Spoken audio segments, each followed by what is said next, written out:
Praise the lord. ఈ సమయంలో మనము హోసన్నా అంటే ఏమిటో క్లుప్తంగా తెలుసుకుందాం. జకర్యా గ్రంథము 9వ అధ్యాయము 9వ వచనంలో రాయబడిన ప్రవచనం నెరవేరునట్లు యేసుక్రీస్తు వారు గాడిద పిల్లనెక్కి యెరూషలేములోనికి ప్రవేశించారు. ఆయనను మెస్సీగా అంగీకరించిన వారు ఆయనను అనుసరించారు. వారిలో కొందరు తమ వస్త్రాలను పరవగా, మరికొందరు చెట్ల కొమ్మలను నరికి దారి పొడవునా పరిచారు.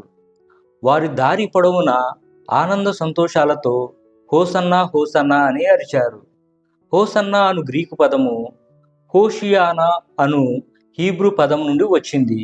దీని అర్థమేమనగా ప్రభువా రక్షించుము అని. హోసన్నా అను పదము ఇంగ్లీష్ బైబిల్లో 5 చోట్ల రాయబడి ఉంది.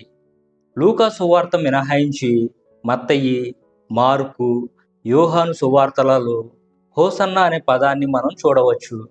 118వ కీర్తన 25వ వచనంలో భక్తుడు యెహోవా దయచేసి నన్ను రక్షించుము అని వేడుకున్నాడు.